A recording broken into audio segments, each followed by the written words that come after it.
You're listening to Keith Engle, the host of TGI Sports Talk on the National Streaming Sports Roku channel. Good morning, everybody. Engle here for next weekend Playbook. Everybody's had a great week. Got a busy last couple of days, or last day, 24 hours on the MLB trade. Why do I keep popping up here? There would be a second, Jack. And we'll get into all of that. We'll talk a little bit of NFL and whatever else might come up during this hour. I welcome in my co-host, Hall of Fame boxing writer, Jack Hirsh. How are you, Jack? Hey, good, Keith. Hope you've had a great week and looking forward to a good weekend. The weather's finally broke here. I'm really so happy that I'm able to take a breath outside when I go out there now. So hopefully it's the same for you. Speaking of breath, it was kind of a breathless Thursday as we head into the trade deadline. I had said all along, and we saw a few trades. I said all along that it was going to be a slow developing market. We had a few trades. Josh Naylor, Yankees made a move last weekend with Ryan McMahon, but not a lot of movement. But yesterday, the floodgates just opened up. And I've got people in several groups myself as far as kind of, winners, well, good, bad, and indifferent. I think myself, as we look at this, Seattle came out huge. I think the Yankees did very well without having to give up a lot of prospects. I think they did very well. Mets did well. Padres, Phillies. I like the Astros, what they did. And from those are all contenders, right? And from outside, the people rebuilding, or if they're, I guess, are always rebuilding. The A's, I think, came away with a pretty good haul for the people that did. It did really nothing. The Red Sox really. Keith, your microphone is bouncing in and out.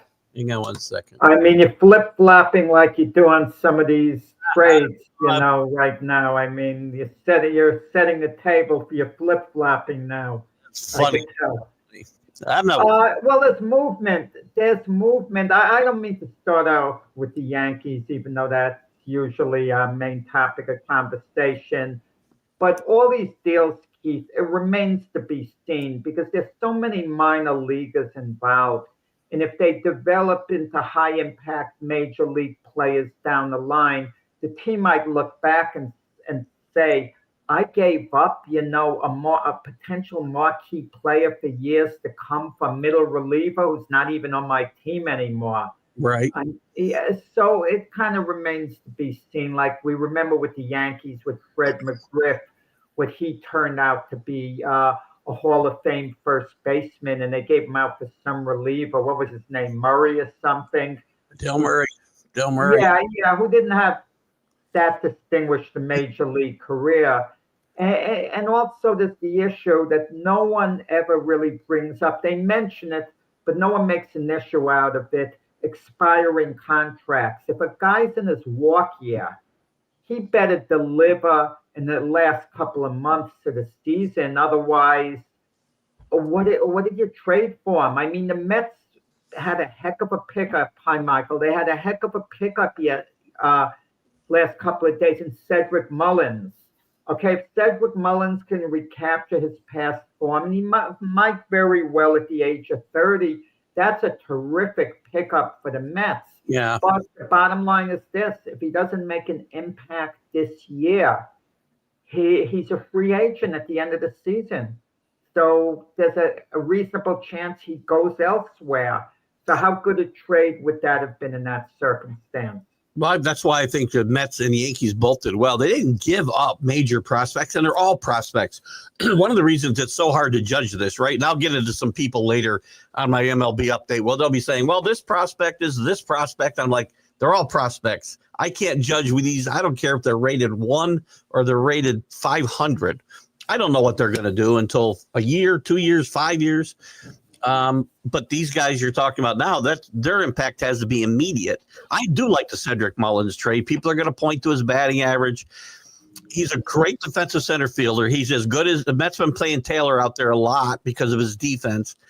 He's going to hit at least what Taylor hit and have some pop and be able to run the bases a little bit. I think that's a great up trade for the Mets, and getting Henley helps as well. And I'm trying to think who else they brought in. And Soto might do a little DHing when he normally wouldn't do that, which wouldn't necessarily be a bad thing.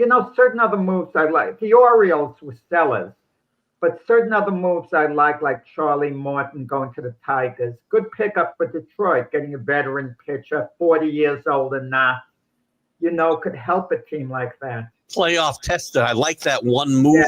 Yeah. I've got the Tigers rated in the okay category. Not great, but okay, because of Charlie Morton. The rest of their moves were Brett. Kittredge has been around a while, and he'll give them some bullpen depth. But the big one is Morton, and Morton's really pitched well after a horrendous start. He's pitched great, and he's got, as I said, that playoff pedigree. I like what they did. And you mentioned Seattle. You said, wow, that they came up big getting Josh Naylor, first base Suarez, who was the prime pickup at third base. But then I could throw this at you, Keith. If those guys would make such a big impact, why didn't they do it for Arizona? They didn't do it. They didn't do it for Arizona. So what makes us think they're necessarily going to do it for Seattle? But with that said, these are nice pickups for Seattle, who I don't know whether they'll catch Houston and win the division, but it certainly puts them on track for playoff spot. Individually, they were both playing very well. The team did not play well, and I don't think it was because of Suarez or Naylor. I think they were both contributors, and their pitching was really bad. That's what really happened to them. Injuries and bad pitching from guys like Zach Gallen, their ace, who did not get traded, surprisingly, yesterday. Why didn't they move him? Zach Gallen's in his walk year. Yeah, That's I don't understand. Do they think they're going to get draft compensation that's going to be worthwhile? I mean, I don't understand it unless Arizona, who still has an outside chance of making the playoffs, unless Arizona wants to keep 1 foot in the door, 1 foot out the door, thinking, let us just hold on to a guy, Zach Gallen. You never know if we're going to have any chance of making a run at a playoff spot. Let's hold on to him. We've dealt enough guys, but I don't understand it because if you're not in serious contention and one of your players is going to be a free agent at the end of the year, the logical thing is you get rid of him. In fact, Keith, Whitey Herzog, the late great Whitey Herzog, the St. Louis Cardinal manager, always used to say, you never trade a guy 1 year away from free agency. It's got to be at least a year and a half, because that's the time you could get really good value for him. The longer you let him go into free agency, the less you're going to get back. That's fair. I do think that the Diamondbacks are trying to trade Gallen. I think there's some red flags with the season he's having, maybe his health, the fact that he's a rental, and maybe they were asking too much for him because of his past success. I think they were trying to move him and just could not. I'll stay with the Yankees for a couple of minutes just because we always go there. Padres had an interesting trade deadline. I've got them in the winners, but they probably gave up it again. We're talking about prospects, but they gave up one of the better prospects, the best prospect probably traded in this deadline, in this trade for Matt Miller. I always forget his first name. Miller, anyway, the closer for the A's. They already got the best bullpen in baseball, and they just added to it. I think the Padres had an interesting, especially when you consider the Giants look like they're giving up. The Dodgers, really, for them, had a very poor trade deadline. I think the Padres are a big winner here because they do look like they're all in here to trade. Yeah, the Padres, in a sense, probably think they can afford to give up one of their better prospects, because when you have Machado, Tatis, Bogarts, you have players who you think are going to be with you the next few years and play at a high level. So I can at least understand that. And they had to make a bold move. Any hope of really catching the Dodgers would rest on that. And they're hanging around. They're in contention. you never know with these moves, Keith. I mean, let me take you back to the beginning of the season for 1 second. Remember the way everyone was saying how stacked the Dodger bullpen was, their pitching? And Yeah. their bullpen has been their Achilles heel. And all of a sudden, the Dodgers need help in the bullpen.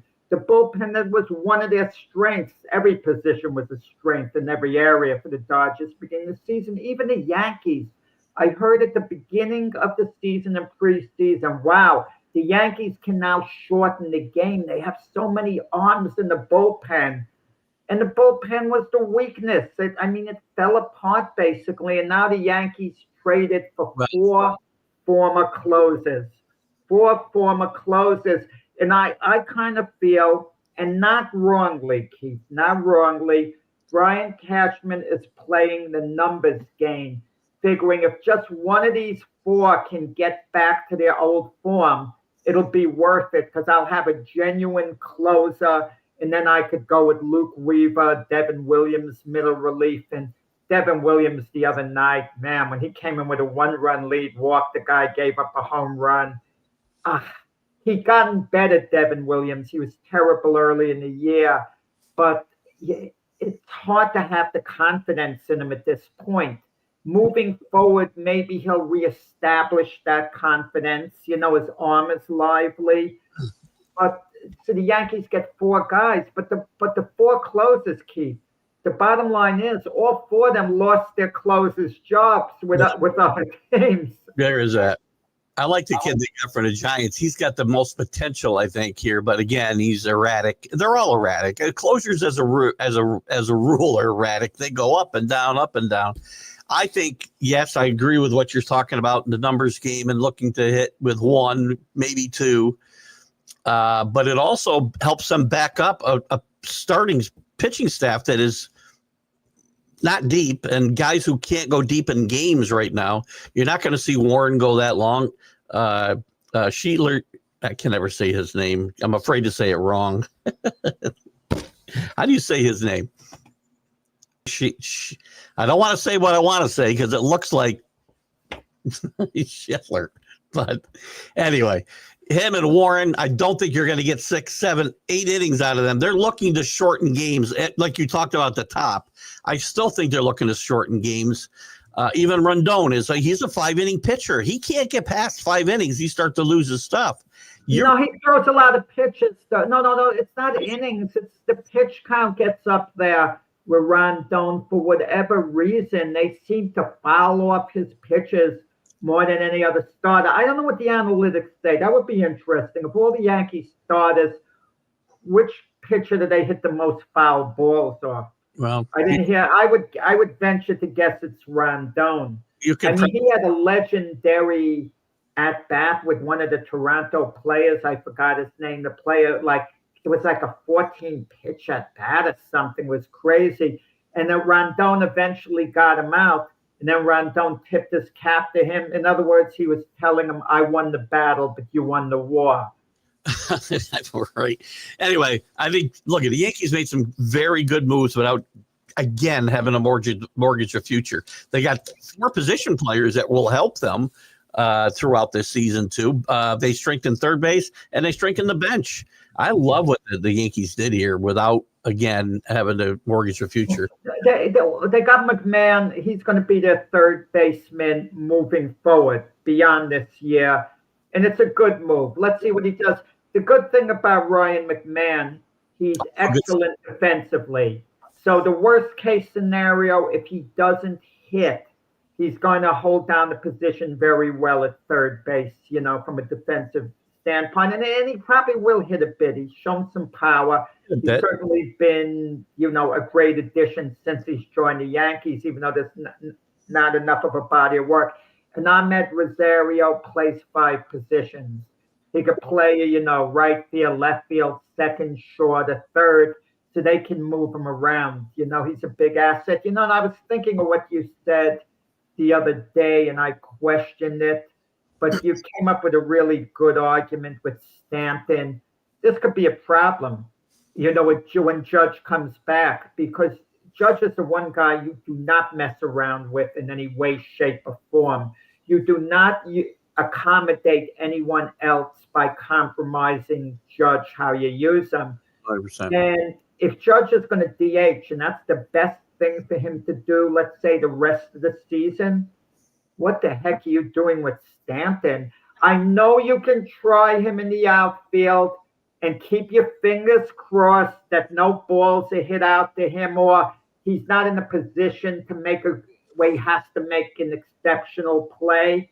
You can try to live with that for a while and hope he doesn't get injured. But you want Stanton's bat in the lineup. So it's not, you can't easily dismiss Stanton and say, no, I'm putting Ahmad Rosario out there in the outfield instead of Stanton. It's not an easy one, but it's not an easy decision to make. It's an easy decision to make Judge the DH if you have to do it for health concerns. That's an easy decision. But as far as Stanton goes, whether you have in the outfield here, there. Another thing, let me say something about Anthony Volpe. The fans haven't gotten on him that bad because he's gotten some big hits. Like the other night, he saved the Yankees, saved the game with the game time homer. He's shown power, and his final numbers, homers, are going to come out, I project, between 20 and 25. RBIs, 75, 80. His numbers aren't going to be bad at the end of the year if you keep playing those numbers. His batting average will be down. But let me say something about Paul Goldschmidt. I've been disappointed in his defense, Keith. Part of a first baseman is supposed to bail out your infielders a good amount of the time. And the other day, Anthony Volpe throws the ball. It came on a short hop, but not a bad short hop. You expect the first baseman to handle it. It's right in his glove. It wasn't like he had to stretch out for a long hop that was coming, on a certain angle. And even Paul Goldschmidt knew he should have had it, and Anthony Volpe gets the error, and that's what we hear in the news. Oh, another error by Volpe. He should have gotten bailed out. I'm going to agree with you about Goldschmidt. He's been disappointing for me in the field a bit. Even at the plate, he's starting to look like he looked last year. He looks overwhelmed at times, especially on fastballs. But I'm not going to use his defense as an excuse to bail out Volpe. Volpe, and you're arguing about his numbers are fine. I don't need 25 home runs out of Anthony Volpe. This lineup's strong enough. I don't need that. What I need him is to make the routine plays in the field, and that's what he's not doing right now, and he's got to. He's all in his head. He's got to just get his head clear. I don't want to give up on him. I mean, they do have some other choices now with some of the trades they made, but not guys I want to see out there at shortstop every day. And as far as Stanton goes, I think they've got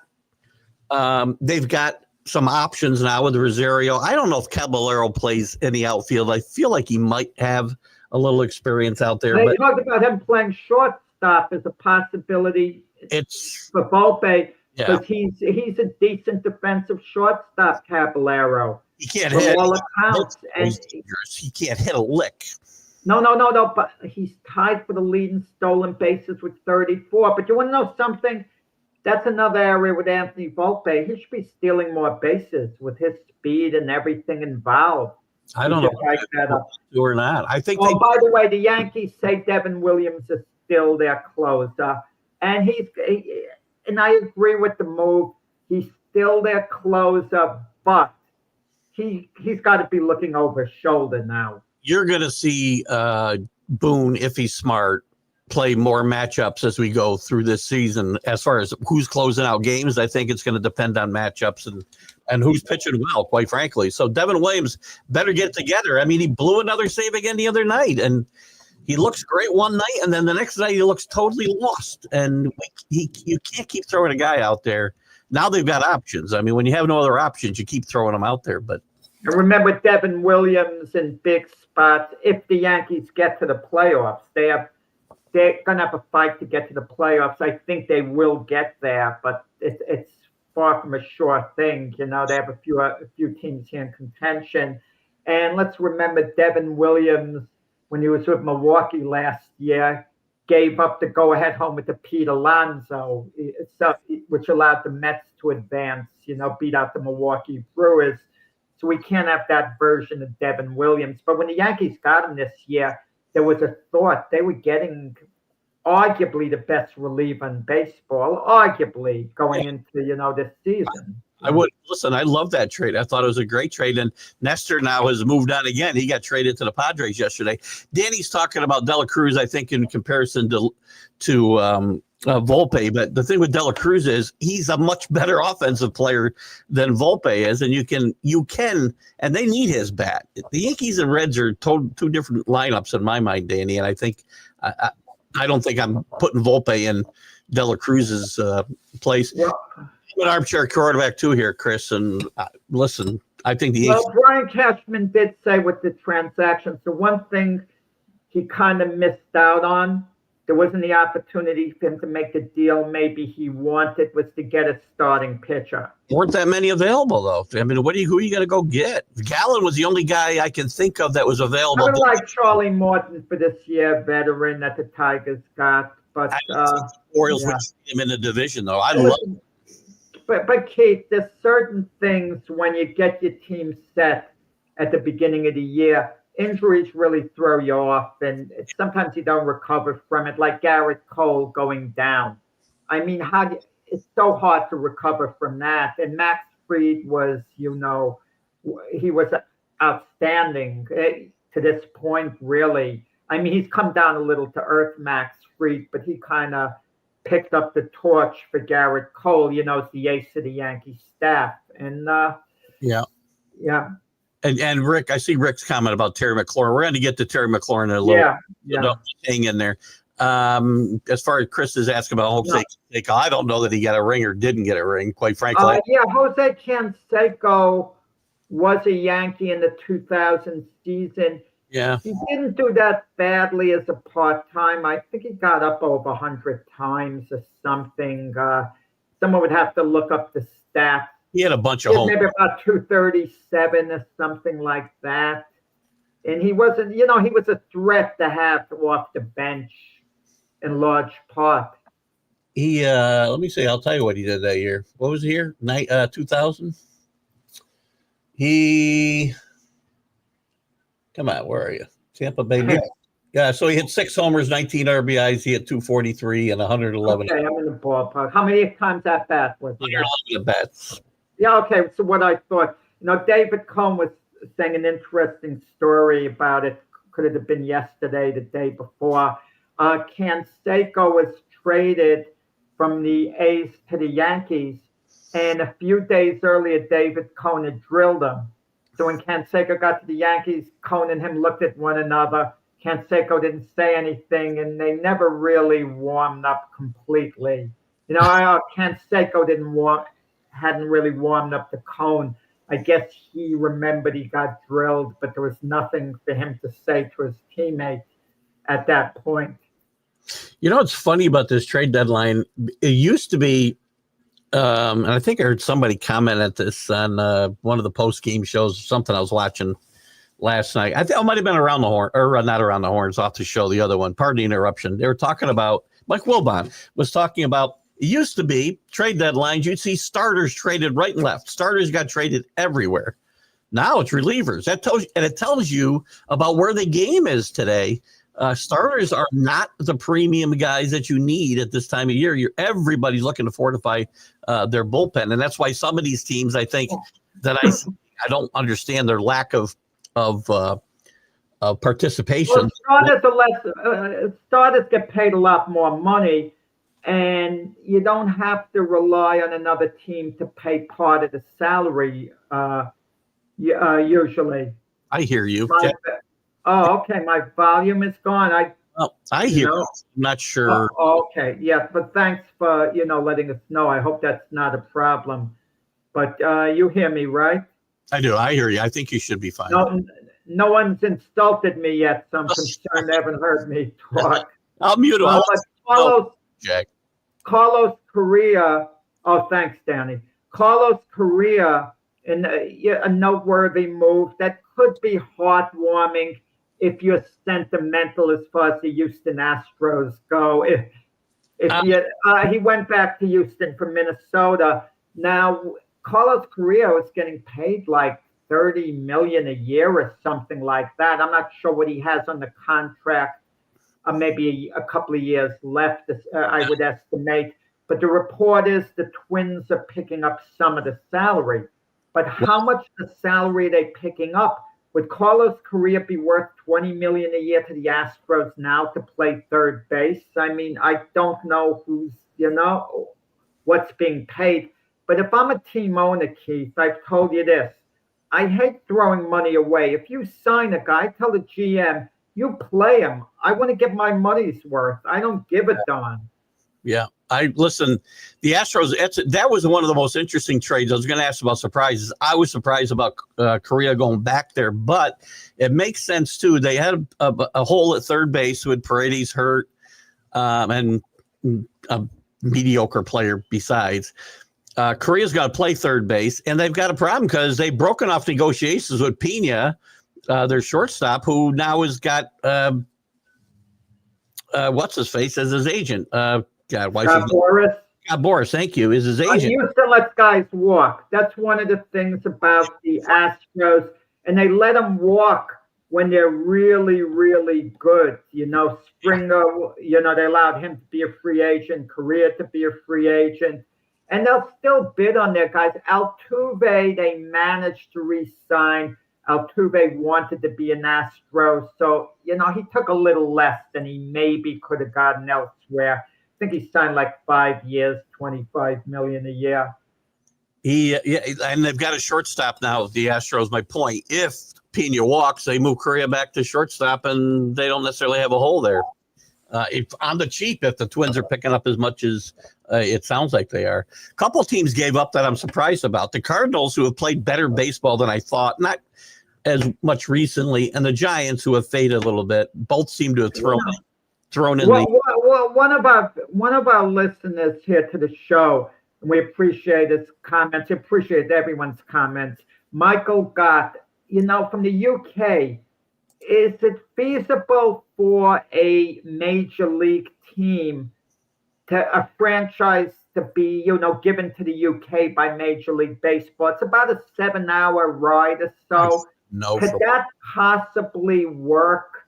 You think of the 5-hour time difference, but then again, there's a 3-hour time difference, East Coast to West Coast in the United States, and the players make the most of it. I think it would work more in baseball than it would in football, who's made more noise about moving to Europe. I think it won't work in football at all myself. I've been very... not football, I'm talking about baseball. As I said, I think has a better chance of being able to survive that time difference. And what you do, rather than move teams on their homestand, like give them a 6-game, a 9-game homestand, you let them play the first 2 months at home in the UK. They don't have to be on the road. Then the next 2 months, they're on the road, and then a month at home, a month on the road. That's going to be very difficult. I mean, it gives them a huge advantage to start the season, right? But they're going to have huge disadvantages when they got to travel for a month at a time. But that's why I don't understand the NFL.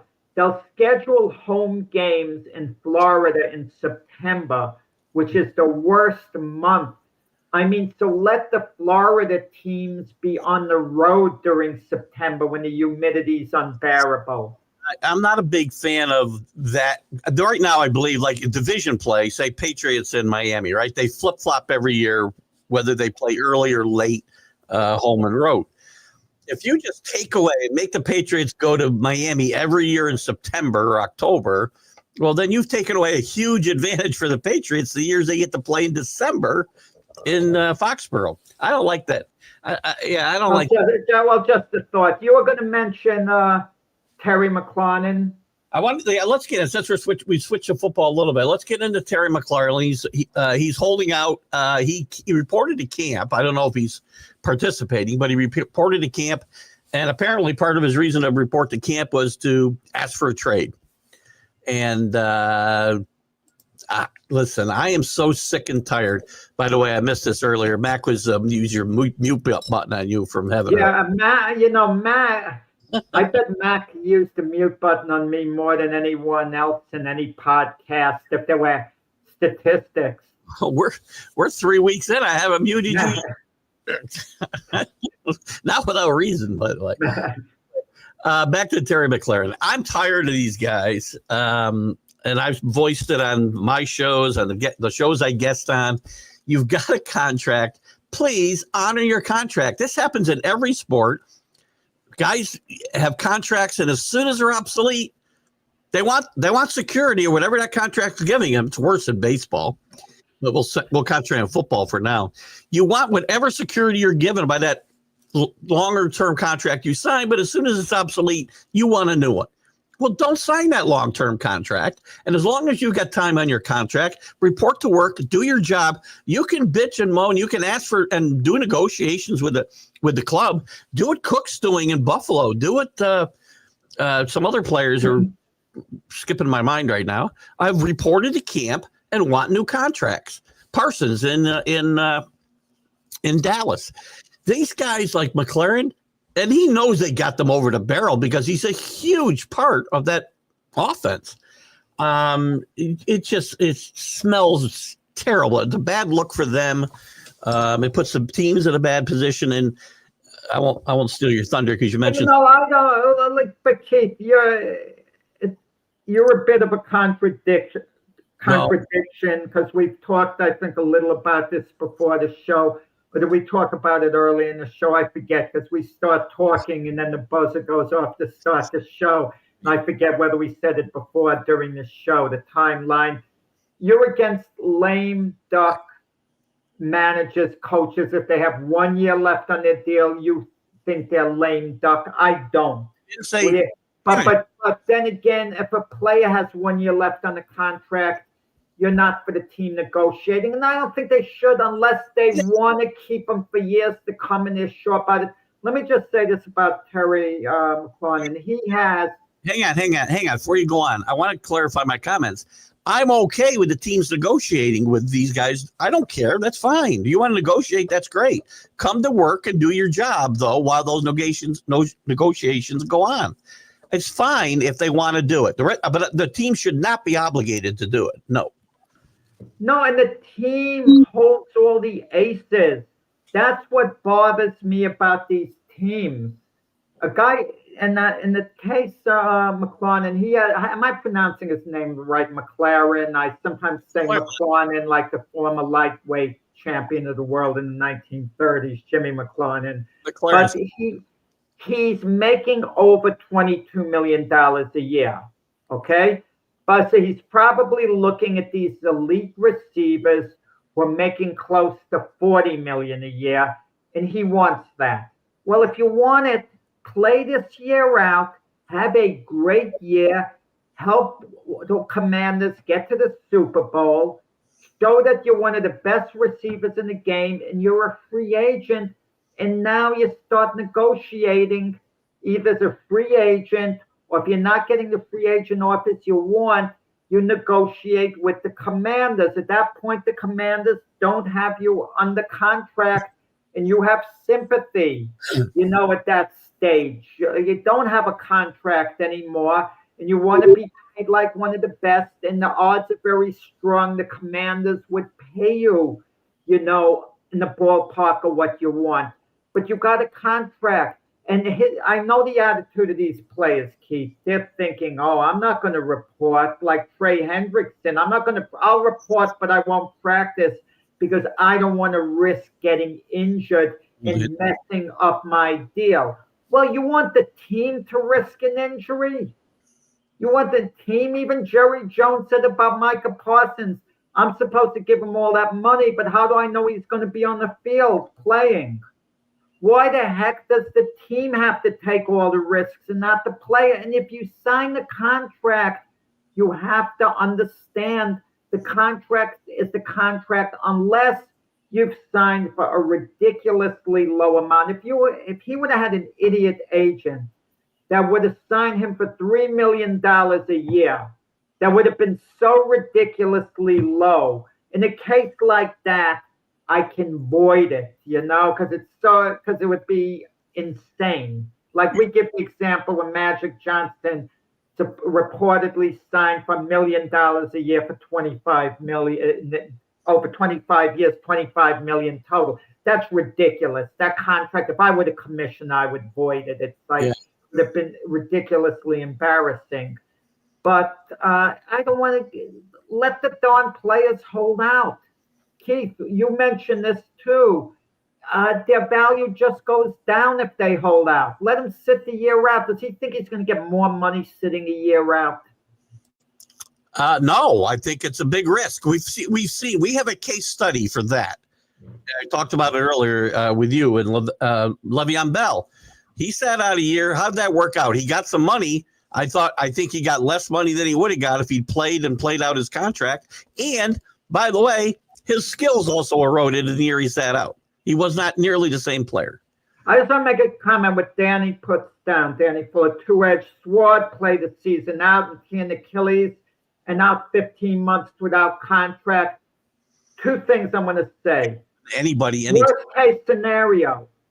Look, he signed a $67 million 3-year contract. If he never plays again, I would hope he'd be set for life, be more than comfortable. He'd have the type of money the average person, it comes nowhere near seeing over a lifetime. So he has that to fall back on lifetime security regardless, okay? And if the team gives him the money he wants, I could look at it another way. They could sign him for $38 million a year, $40 million a year, and give him a 3-year extension and give him most of the money guaranteed or whatever. And what happens if he tears the Achilles then? Then the team is on the hook for that. They're paying him all that money for what? Yeah, I mean, why does the team have to take all the risk? The player doesn't, but the team has to. Come on. A lot of these players also have insurance policies where if they do have a career-ending injury, they're going to get paid on that as well. And teams do it with players as well. I don't know the case here, but look at, as you said, here's the thing, and Jack's absolutely right.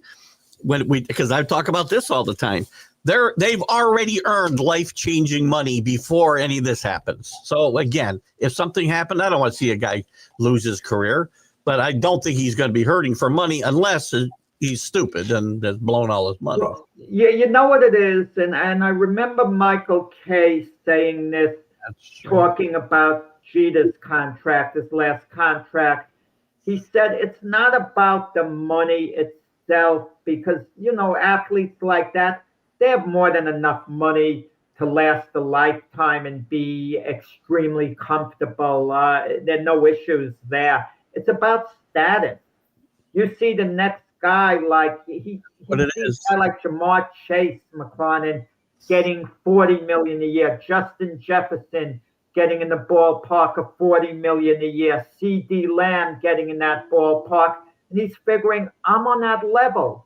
I should be getting at least close to what they're getting. And he's probably thinking, yeah, I'm willing to take a little less than them, but it's only $2-3 million a year less. So I really should be getting $36-37 million a year. Listen, I think McLaren's a really nice player. I don't think he's Jefferson good. I don't know if he's Lamb, right, frankly. So they all think they are, right? Deep wide receivers got to have the biggest egos, some of the biggest egos in all of sports, for crying out loud. So what's he talking about here? Because teams make $100 billion and players make $200 million, we're saying the damn owners have allowed the athletes to negotiate on their terms. They don't have to be allowed. It's public pressure, Keith. I don't care what anyone says. Public pressure plays a big part on negotiations going on. Like the Cincinnati Bengals, what's happening with Trey Hendrickson, what happened with Jamar Chase, T. Higgins. They signed Jamar Chase and T. Higgins. It was the pressure they were under. Joe Burrow joined in. He made public comments. These owners feel the pressure. Like we keep hearing with Jerry Jones and the contract with Micah Parsons. Well, Jerry Jones was under pressure to sign Dak Prescott. He shouldn't have given Dak Prescott the deal he did. Dak Prescott is a very good quarterback, but all Dak Prescott is maybe a top 10 quarterback, lower half at most. He's probably somewhere in the 8, 9, 10 range would be my guess off the top of my head. We could argue that. Maybe he's 11 and 12. You might want to put him there. I don't know. But Jerry Jones didn't have to sign him and make him the highest paid quarterback, but he felt all this pressure. He's hearing from the guys like the Stephen A. Smiths going on, who was inferring there was something racial because Tony Romo didn't have that issue with his comeback. In the case of Jerry Jones, you don't know, what the deal ever is, what's going on.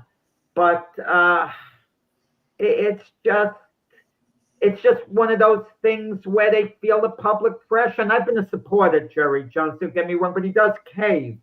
And I think he's going to cave on the Micah Parsons thing at some point because it's going to be on the news all the time. I guess I'll pivot a little bit because you wanted to talk a little bit about the preseason game last night with the Chargers and the Cowboys. And Trey Lance had a decent game. Who cares? He played against the guys who are going to be driving trucks in a couple of weeks. But this brings up a good point. Oh, that's a dick, Keith. The Cowboys also, I know. Oh, come on now. Going to be playing Joe Milton a lot. Driving trucks a week. I mean, a couple of them maybe. They're going to have other jobs, some of them. I mean, that's a Canadian League, UFL. You never know. I mean, I respect those guys. There are times a little hyperbole in my comments. I'm trying to make a point. And I want to make it about the Cowboys because we're about to see some interesting stuff in training camp with the Cowboys. I guarantee you, because Mac loved this guy. I had a Joe Milton. I had a message from my buddy Flo from the Bottom Line Sports podcast that they think Milton's better than Dak Prescott. He's going to look good in preseason, I guarantee you, because he looked good in the preseason for the Patriots. He looked good in one regular season game against a bunch of second and third stringers. Joe Milton is not better than Dak Prescott. He's not better than probably all the quarterbacks in the NFL, and the Cowboy fans are about to find that out. But they're going to want him because, again, I talked about it Wednesday night on the show that the most popular guy in the team is always a backup quarterback until he's got to play, and then you find out he can't play. Joe Milton's got a great athlete. He's not going to be an elite NFL quarterback. Mac had a good record as far as projecting how quarterbacks were going to turn out. He was pretty sharp that way, but he was basing his thoughts on Joe Milton on the one regular season game at the end of the year where Milton looked really good. But what's revealing to me is the Cowboys were able to get Joe Milton for only a 6th-round draft choice from the Patriots. And I couldn't understand the Patriots doing that. If Milton were good, I would think they would have wanted him as their backup quarterback to Drake May. You want to know why?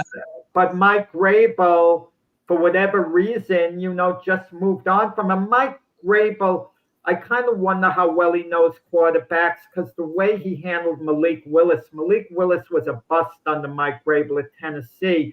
But then when Malik Willis went to the Packers under Coach LaFleur there, he developed. He's obviously not going to start ahead of Jordan Love, but when he filled in, he did a nice job with the Packers. I mean, they did bring him along.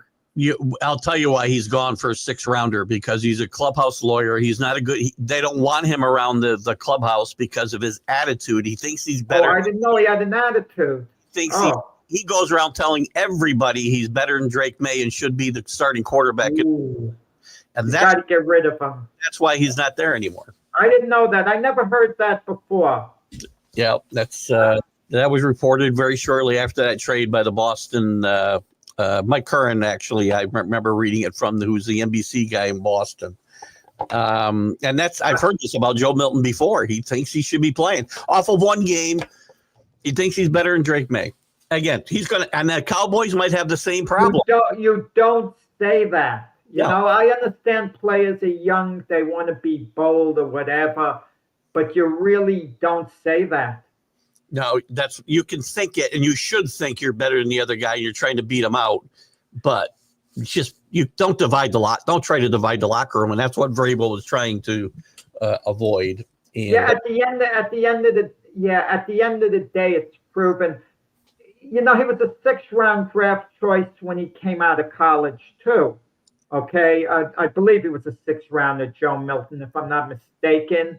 And yeah, and once in a while, when they take two quarterbacks in the draft, the guy they take later turns out better. Look what happened with RG3 and Kirk Cousins. But then again, RG3 was outstanding as a rookie. He showed he was a good caliber NFL quarterback, and I think Washington ruined them the way they, used them. I really think they ruined them. But the bottom line is, Kirk Cousins did turn out to be a better quarterback. And, you think a little of Cleveland, the situation going on. Well, they took Dylan Gabriel in the third round. You take a guy in the third round, it doesn't mean he's your future quarterback. Not at all. I mean, you're taking a chance on that. Like Mason Rudolph with the Steelers was a third-round draft choice, and he, for the most part, has been a career backup. But Coach Tomlin loves him. Did you see? They interviewed Coach Tomlin yesterday. He's giddy about Aaron Rodgers. I mean, he thinks he's got vintage Aaron Rodgers the way it seems. Well, and the truth of the matter is this. If Aaron Rodgers, and I doubt if this is going to be the case, Keith, I'm not saying it is, I doubt it. Yep. If Aaron Rodgers should show up and for whatever reason be the Aaron Rodgers of years ago, imagine the Steelers had a prime Aaron Rodgers. That would be a reason to get very excited. But with that said, my feeling is between Coach Tomlin and Aaron Rodgers, all this Super Bowl talk, I think in all likelihood, neither of them is going to be back next year. Since we're on the NFL, and we'll be talking a lot more about this, it's a little early for this question, probably, Michael, but who's the first to get axed? I'll tell you some guys that are probably got pressure on them. I can tell you that Raheem Morris has probably got a ton of pressure on him in Atlanta. I don't think they like him there personally. And that does play into it. My guess might be, that's a fair question, and I hope it's no one, but one team out there is probably going to get off to an 0-5 start. If I had to say off the top of my head, maybe Kevin Stefanski, because for all I know, the owner, Jimmy Haslam, even though he had a little meeting the other day saying he wasn't involved with Shedeur Sanders getting picked, this, I get a feeling there might be a lack of patience if Cleveland starts 0-5, and they have a murderous schedule. That's a good one. I think it wouldn't happen early, Michael, but I think Sean McDermott, I think the Bills have to advance. Too good a track record. I can't see him firing him. You fire Sean McDermott, you're not going to get any better during the season. You got to win eventually. I don't see it. And listen, let's say the Bills start the year 2-3. There's a lot of discontent, but you really fire Sean McDermott? I'm not saying it couldn't happen. Yeah, but and again, I'm not saying I said I couldn't say who's the first to get axed because I'm not a fan of firing guys during the season. I don't think it works. So I'm talking about probably overall this year. If McDermott got fired, it would be after the season, by the way. And it's probably Raheem Morris as well, and anybody that I might think about. Mike McDaniel's another guy. When does this guy? Mike McDaniel's. There's your answer. That I could see. Never on anybody's. That I could see before Kevin Stefanski. Yeah. So let me revise my thought. I'm not hoping it happens to him, but I don't think the Dolphins are going to have much of a season at all. And I could see the Dolphins being a mess, maybe starting 1-6 and breaking the whole darn team up. Good morning, Linda. Good to have you with us. Hey, Linda. Speaking of Mac, Linda's with us most every morning. We appreciate that. Linda, Mac muted me this show. He's right. I didn't touch it, Linda, and Mac Mac muted me from up there. God bless him. There we go. There's a Mike McDaniel's. Yeah. Hey, Rob. Yeah. I miss you, Robert, but Mike McDaniel's, yeah. Like certain coaches, let's be honest, if you go down the roster coaches, they're not going to get fired that quick. I don't see Brian DeBall getting fired because unless it's an ownership decision, Rick. because him and the GM Joe Shine are so close; they're attached to the hip. Yeah. And part of drafting Jackson Darts in his development, but the Giant ownership is getting a little edgy. Look, they didn't fire, Brian DeBall last season. I mean, they could have easily replaced them with the year they had, and Joe Shine as well. Yeah, when they go, I think they go together. I think they are attached to hip, as you said. So, one more football. Last night's game. Do you put any credence in what went on last night? Chargers blowout. Who did they play? The Lions. No, it doesn't mean anything. The result itself doesn't mean a thing. I mean, you're playing your backups. You want to see who's going to get a roster spot. No, but you look at all these teams in the NFL, a few of them, it's pretty predictable, to me at least, that they're not going to have good years, like the Dolphins, the Cleveland Browns, and a few others. But all these teams have such high hopes. It's hard to see who's going to crack. Like you take the AFC West. The Raiders are supposed to be better under Pete Carroll and all their additions. They're supposed to be better. If they're better, who's going to be worse? I don't see Denver getting worse. They made the playoffs last year. They got Sean Payton, a great coach. Are they really going to get worse? Are the Chargers going to get worse under Jim Harbaugh? Unlikely. And Kansas City can afford to get worse, but they're not going to be better. Is Kansas City going to win, for example, less than 10 games? It'll be a shock if Kansas City went 9-8. So Kansas City is going to have a good team, maybe not a 15-2 regular season again, but they're going to be good. Denver's going to be good. You'd think the Chargers were going to be decent, and the Raiders. I mean, if we think they're going to improve. I think you're going to crack. Yeah, that's going to be like the NFC North was last year. You're going to have a bunch of teams, 10, 11, 12 wins, I think, and maybe all in the playoffs, possibly. Well, the NFC North, once again, the Lions will have double-digit victories. They won't go 15-2, but they'll have double-digit victories. The Packers, you would think they would have double-digit victories, unless you feel they're going to slip. But the Packers are a decent team. And the Bears are going to improve substantially. And the Vikings, are they going to take a major fall from 15-2 to what? What were they, 14-3 or 15-2? I think they were 14-3. You're right. But they're going to go from 14-3, the Vikings, to 7-10 in 1 year. It's possible, but that's quite a fall. It depends on quarterback play. They've got a lot of talent there. They just got to be, if the quarterback is anything, and maybe just hasn't managed a game, he may not have to, do what Sam Darnold did last year. He just needs to manage the game. So, Faderette's delusional. Well, the Cowboys, I hear some talk, the Cowboys could be a contender. I just don't see it.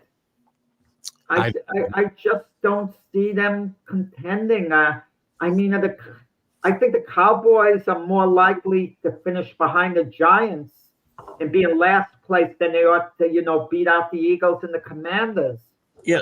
As far as teams on the bubble to be the next Kansas City, that's very hard because to do what the Patriots did over 2 decades, to do what this Kansas City's done over the last decade, that doesn't happen very often.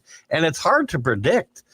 And again, because whoever becomes the next Kansas City, they're going to be gifted that by the NFL and the referees, and we'll have to listen to all that nonsense. It's a funny thing. If the Buffalo Bills were able to just get by the Chiefs in a number of those games, they would be we'd be talking about them instead of Kansas City.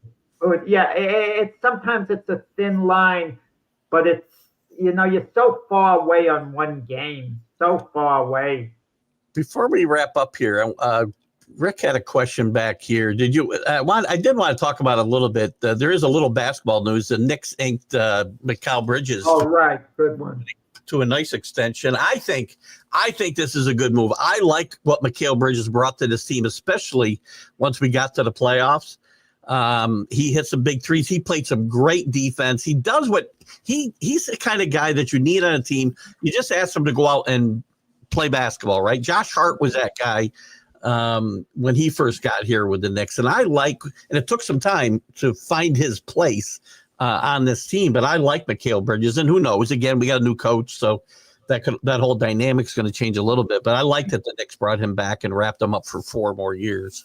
Yeah, at $150 million, $37.5 million a year. It's not crazy money. That's what market value is to someone like Mikal Bridges. And more importantly, it shows the commitment. There was a lot of talk that Mikal Bridges would be part of any major trade the Knicks were going to make. But we don't know what Mike Brown, we didn't know what he was thinking when he first took the Knicks job. And Mike Brown obviously is extremely familiar with the personnel in the NBA. Sure. And Mikal Bridges is apparently his type of player. And he let the Knicks know, obviously, that's the guy he wants on his team. So Mikal Bridges is going to be a Knick going forward. So all these rumors about him maybe being on the trading block aren't going to happen. And I don't think Leon Rose is going to argue about it because they gave up a boatload to get Mikal Bridges. So when you give up all the draft picks the Knicks did to get a player like Mikal Bridges, you badly want him to succeed in your uniform. 100%. I don't think there's any other news in the NBA to chat about, but that.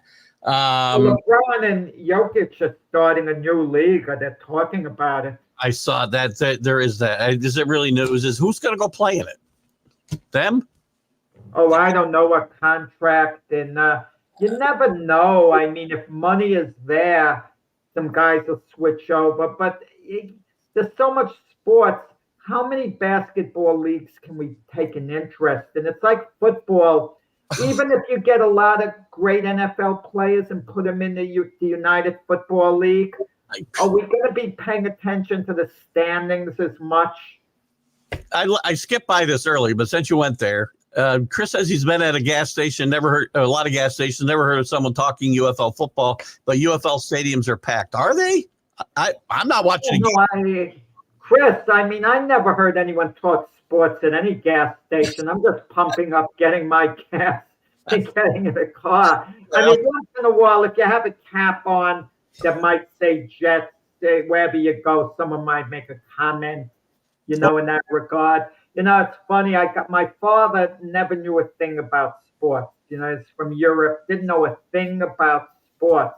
But I once got him like a Jet cap on, and he's in Florida, and all people wanted to do was talk to him. And that's when Parcells went over to the Jets to become their head coach, and there was excitement. And people would be stopping my father talking about the new coach, and he'd be nodding his head, no idea what they were talking about. And he'd come back to me and say, everyone's stopping me, and they want to know about the new coach.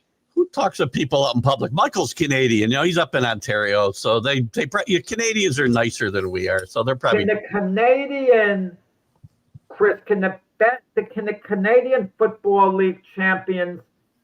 How would they do against the UFL champions? By the way, I'm interested. I have no idea. I would think Canada would win. Chris, if you got time to respond before we go off, go ahead. And if not, we'll pick up on that. To his point, though, I don't watch the games. So are the stadiums packed? I can't believe the stadiums are packed. I mean, I sometimes, watch a little of the games, but what's at stake for me to watch? It's just watching it for entertainment football.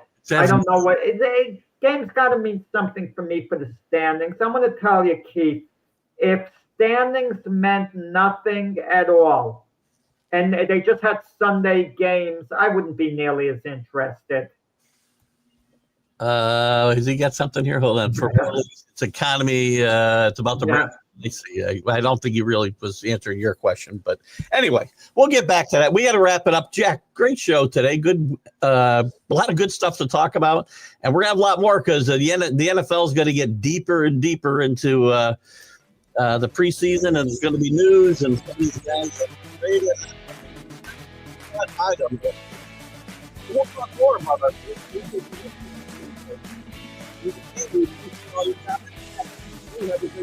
We'll see you tomorrow morning on the debate show. Don't miss that on streaming sport. And we'll see you on Sunday morning with the big football show and helping on with the Sunday morning at 10. And have a great weekend. You can go.